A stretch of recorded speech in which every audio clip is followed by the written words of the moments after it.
They'll figure it out. No. Welcome back, F3 Omaha. This is Between Two Coupons. Boy, Escobars, and Skids. That doesn't make sense, but I added an S in. Anyway, this is our men's health series. This is the second episode on mouth health. I'm gonna come up with a cooler name. We haven't needed a better tagline for this. Yeah. Well, if we think of something during it, we'll just put that on Oral health isn't bad. Oral health, yeah. It's more sophisticated. I believe this is Oral Health Month. June Is the Oral Health and Men's Health Month? Yes. We planned this. Look at that. Yep. Planned it. All right, so maybe just do a quick name around us. D-Hum 39 Escobar. I'm Clark Stevens, 69, Da Vinci. Respect. Brett Thompson, 57, T-Bone. T-Bone. Respect. Greg Sharp, 40 Skids. Yeah. Skids. So with that, what are we talking about today? Oral health here? We're talking about teeth, mouth, tongue. I don't even know what else you're talking about. Oh, We're sorry. going to learn from the pros here. Cut. So, you know, oral health. This is not safe for kids. We'll check that box.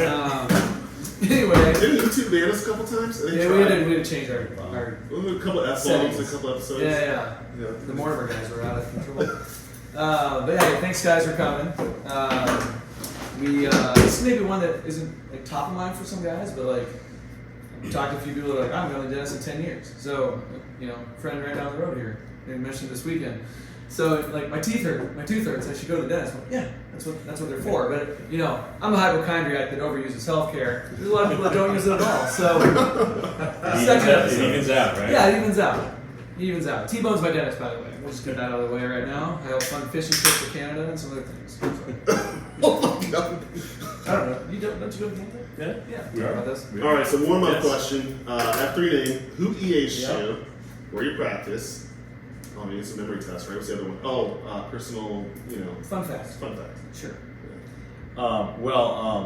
Again, my name is Da Vinci, and actually, I heard about F3 before it even came to Omaha, just from some friends in Kansas City. But then Brazilian, he would mention it to me, but actually Grills is the guy that got me to come. Grills,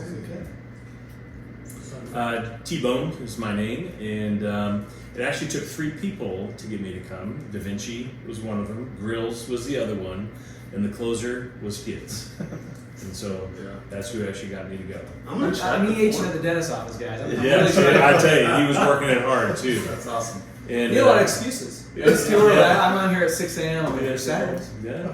So it worked. And a fun fact about me, I've actually known Da Vinci for approximately 40 to 45 years. And I used to be a little bit smaller in high school. And Da Vinci was a magician at one point in his career. And I wore his tuxedo to my senior prom. It was a great tuxedo. Tails, white tie and everything. I tell you what, I was the best dressed person at my senior prom. So that's That was a great fun fact. That's probably the best Absolutely. fun fact we've ever had. I mean, I have a lot of questions about the story. were you neighbors? well, my dad is a dentist, and we'll get into that though. But I've actually known Da Vinci for a long time. So it's fun to be on a professional level with him. We'll getting into that. Wait, hold on. Fun fact of Da Vinci. And Oh, did he not? Yeah. Yeah. I did not share that, but what I was going to say is that I did magic at junior high and high school, so I was going to share that. Maybe Sleight of hand, Actually, you still got it? in Yeah. middle school too. Oh. Yeah. You still got it? Like sleight of hand kind of stuff? No, I was never good at that. My brother was good at that kind of stuff, but I just had tricks. Outstanding. I feel like there's a beat down here somewhere. Yeah. I We never had was enough to good beat at them. So, the dental field and specifically how you guys practice, you want to go like, what's your practice setup? Are you taking patients? Who do you see? What type of people do you see? And because I know you guys have kind of maybe general versus specialty. I don't really know the patient. So, have at Go it. ahead. Well, I'm an orthodontist, so orthodontists are known for straightening teeth and giving people smiles. We also improve the bite a lot, and actually, orthodontists go to dental school and then they go to a graduate school after that. Although, and that's kind of changed. It was when I did it, it was a 2-year program. Now it's a 3-year program. I do have a master's degree in orthodontics, but not everybody does. So anyway, Yes. And I'm a general dentist, Thompson Dental Group. And I was in practice with my father, who just recently retired about a year ago. I was in the Army after graduating dental school and did a residency program and was stationed in beautiful Fort Riley, Kansas, and then came back to Omaha and have been in practice here for the last 28 years. So it's been fun. So T-Bone obviously has a familial connection, but like what got you really interested in this profession? And You bet. I think my father was a big factor in this. He was a dentist. I really enjoyed medicine and dentistry. I enjoyed the way that he interacted with people. My brothers and I have all worked in his office as we were growing up, and then getting to know his colleagues like Da Vinci and other ones. It was like, people that I really respected in the community, and I thought, well, this would be a really good option, and it's a way to be able to help people. Nobody ever likes going to the dentist, so that's always the stigma of people coming in. But if you can actually turn that around and have them have a good experience, then it's rewarding for me. So it's somewhat selfish for me to be able to do that, but that's what we really try to strive for. Da Vinci, how about you? What got you passionate about this space? Well, I think if you talk to a lot of orthodontists, many of them will say, well, I thought about being an architect, and then I ended up being an orthodontist. So that would be my story too. In high school, I always thought I wanted to be an architect because my name is Da Vinci because I'm creative. I did art stuff in junior high and high school and college, and so I thought I wanted to be an architect. Then I went to a career day and realized that's not what I wanted to be. My dad was a lawyer, but he had thought about being a dentist, so he said, why don't you be a dentist? And I thought, well, yeah, I'd kind of like to be an orthodontist because I was doing these sculptures with wires, so I thought that'd be a fun thing to do. So I got into, did my undergraduate at Nebraska, and then applied to dental school, and I got in kind of early, and I had no idea what I was doing when I got in. Got in after 2 years of undergraduate, and I really almost flunked out my first year because I hadn't really taken enough prerequisites. I was living in the fraternity house, but that really helped build my character. And I remember telling my dad, though, if I don't get into orthodontics, I do not want to be a dentist. I just didn't think I would be a very good dentist. And so, but orthodontics really fits my personality great because there's a lot of creativity that goes along with it. A patient comes in and there's a problem and you have to figure it out. Now, it took me going through orthodontics to realize I could have been a general dentist too, because it's the same thing for general dentists. They do the same thing, but somehow I missed that in dental school. So, but I'm really happy to be an orthodontist. It's a great career. What fraternity were you in? I was in Acacia. Acacia, okay. It's a Greek word, not letters. It's kind of like farmhouse. Yeah, it's not. I saw you in farmhouse. I saw that downstairs. Check that. He likes dropping that he's in farmhouse all the time. Yeah, this literally makes every episode. Best fraternity in Lincoln. I don't know how SIG hasn't closed yet. So I'm gonna go script this time. So yeah. I like your first question. The first question is, how has the field changed since you entered it? So both of you guys have been doing this for some time. How's it changed? For the good, better, or worse? Maybe it happened. But the technology factor is huge. I like to think that I haven't been out of dental school that long until I actually count the years back, that it's been a long time. But the amount of digital technology that is available now, both in the dental office and the laboratories that we use, there's a lot of CAD/CAM milling systems. I know there are dentists who are making crowns in their offices. And I think the technology factor, along with digital radiographs, and is just leaps and bounds forward from when I graduated. And the types of materials that we get to use and the types of things to make teeth look more lifelike, it's actually really exciting. And it's the new types of materials and technology are very fun to try to keep up with, and it's just kind of adds that excitement to it as well. Is that pretty easy to stay up on?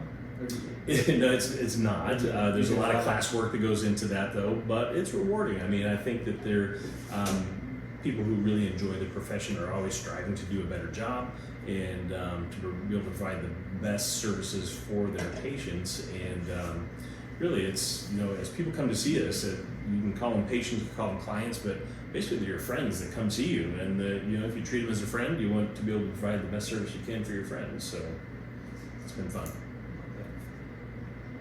Yeah, in orthodontics, there's I like to think it's about every 10 years there's kind of a major thing that happens. I know when I started, when I had orthodontics, when I was a kid, they would put a ring of metal around every tooth. It's called a band, and it's around every tooth, and the bracket was attached to that, which holds the wire, and then you had to bend the wires to make the teeth move.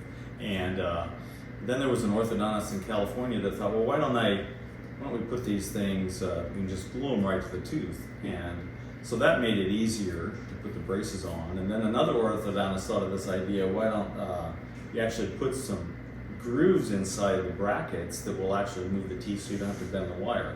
So that was a huge change that happened in the 80s. And then then Invisalign came around, which is a clear aligner sort of treatment that really wasn't embraced by orthodontists at all in the beginning.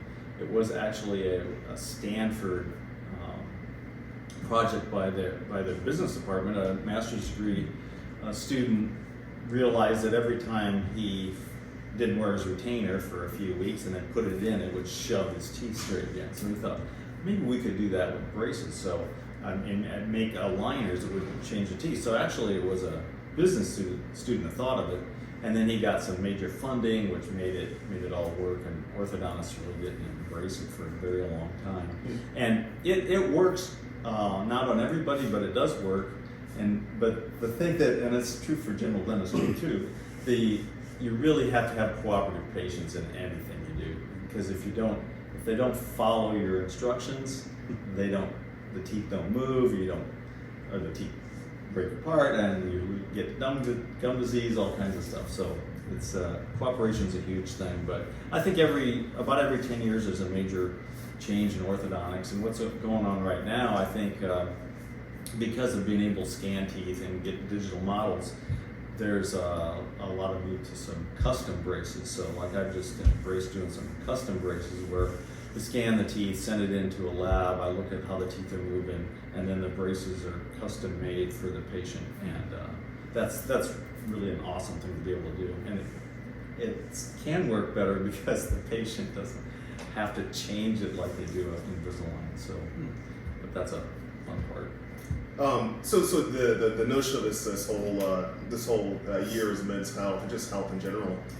Teeth play a massive role in healthcare. Maybe talk to us a little bit about like why should we see the dentist? Like, what are you guys looking for? What screenings occurring? Like, help us understand what's going on. You bet. I think for your general dentist appointment, we do have quite a few people that have not been to the dentist for years, and traditionally it can be men, can be women as well though. But traditionally, men after they graduate from college, they're getting ingrained into their occupation, their jobs, maybe starting a family, and they kind of forget about their dental health. And the fallacy of that is that dental health, or if you're having problems, it doesn't always hurt.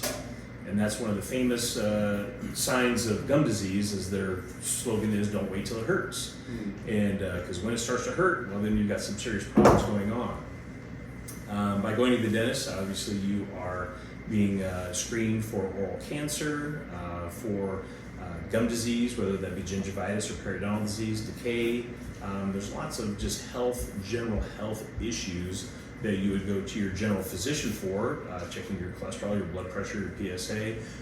When you go to the dentist, they're looking for just healthy signs inside of there. So. Very good.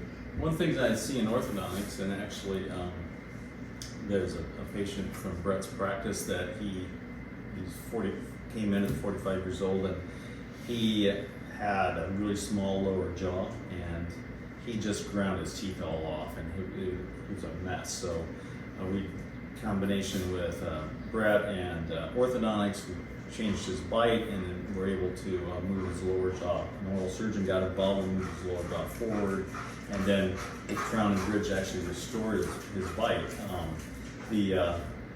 His son is very similar to him. He's decided not to do the jaw surgery at this point, but I told him, I said, when you're 40, you're going to do this like your dad did. But right now he doesn't think he needs it. But there are some things like that you see coming, and you can do some things early on if you see the patient early enough that you can change the way their jaws grow and make the jaw grow more.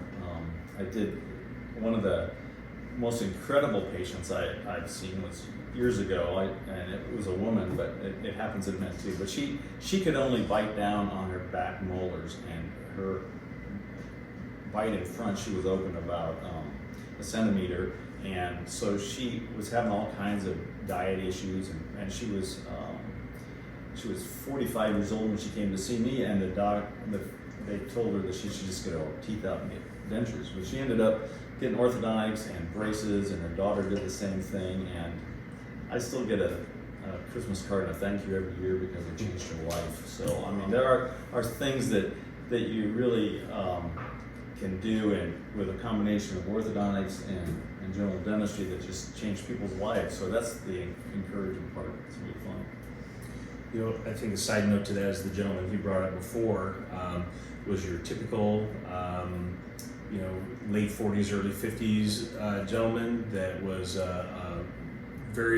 is a professional, very busy, big family life. He just refused to seek treatment, and then once we finally got to the core issues of where he was at, we noticed that he was saying, well, yeah, I really have trouble sleeping. I snore at night, and I haven't slept within the same room with my wife for years.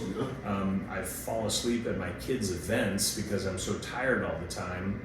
And it was just a myriad of different symptoms that he had. And it wasn't until he actually fractured off one of his front teeth from grinding his teeth together, he physically broke his tooth, that it was like his wake-up call. Oh my gosh, I've lost my front tooth. What do I do now?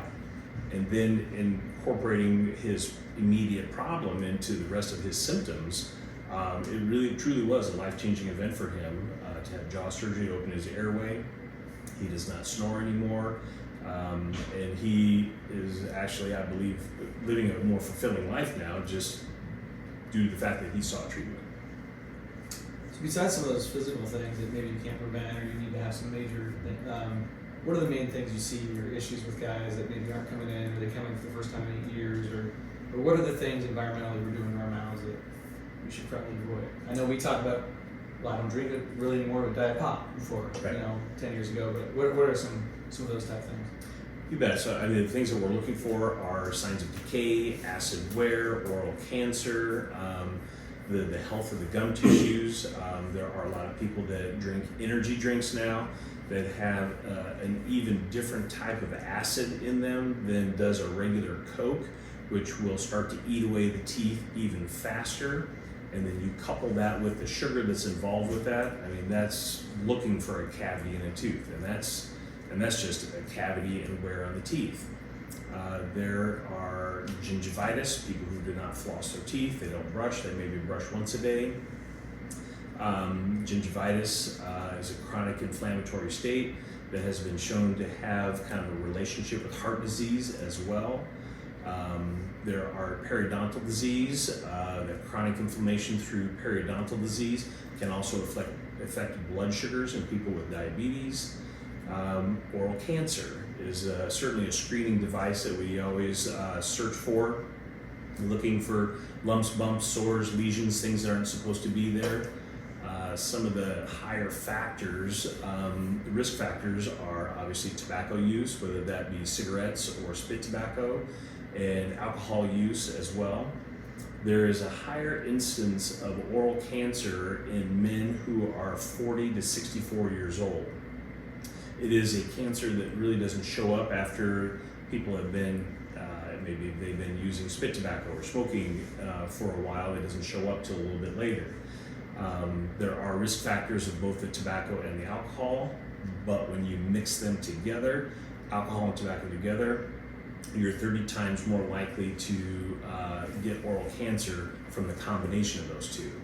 So it is a very eye-opening experience when some of these Gentlemen come in where they haven't been in from college, and perhaps they're using alcohol, perhaps they're using tobacco, or together.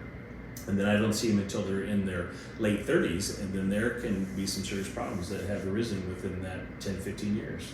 You know, I heard you mentioned tobacco, and I like that you're really explicit about that, right? Because I think right now there's a lot of really good marketing and promotion against smoking cigarettes and chewing tobacco.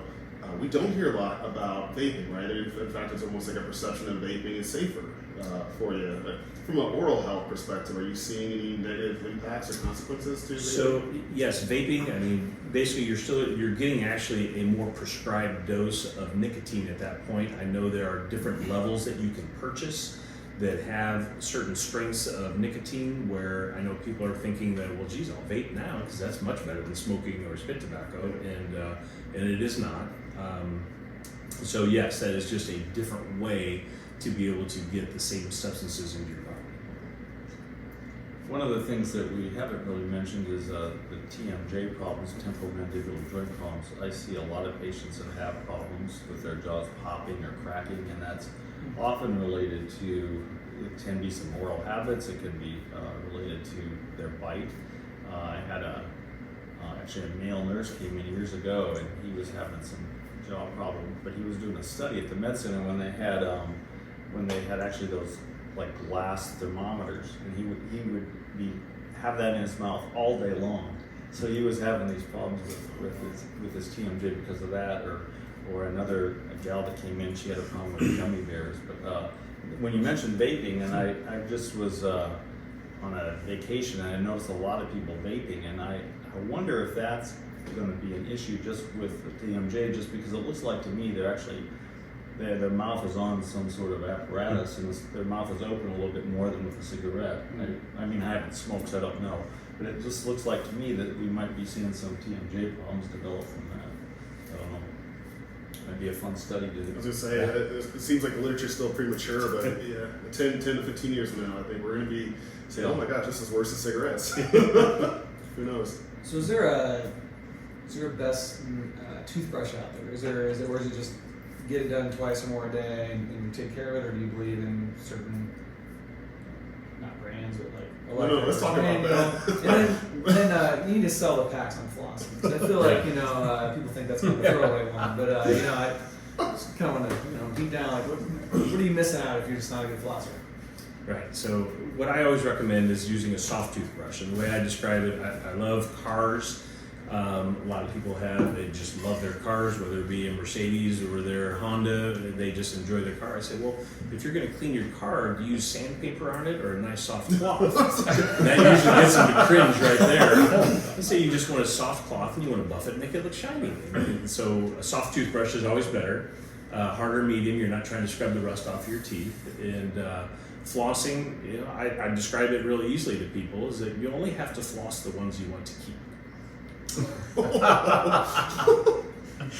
Awesome. I've had some people say, well, that's the front six, and that's okay. That's all right. So, but yes, flossing is definitely even if, and it's not just flicking between the teeth, but you actually have to wrap the floss around the tooth to get into the gum line. And if you are actually able to floss effectively with that way 3 to 4 times a week, actually that would be much better than using the little floss picks between your teeth every day. So I hate to burst everyone's bubble, but the floss picks do nothing for you. It's as if you do not floss. I'm literally repurchasing everything in my basket right now. Right. So when I was This episode cost me $40. When I was in dental school, I really didn't think I had time to brush my teeth, so I would always just brush my teeth in the car on the way to dental school, because you don't really need toothpaste, you can just brush your teeth. So that was a way for me to save time there. But then when I was in dental school, I got a cavity, and I realized, oh, that's because I'm not flossing. So but I probably didn't need that filling, but a senior needed the filling for his board exam. But anyway, I started flossing then, and so at that time I thought, well, when I get up in the morning, the first thing I do is go to the bathroom. I sit on the toilet, so that's when I floss. And so that's just it. I'm there anyway, and I can get it done in that amount of time. And so, but what has really made it easy for me is I take a piece of floss and I tie it into like a circle, like a knot, and then I can thread it around because I didn't like wrapping it around my fingers.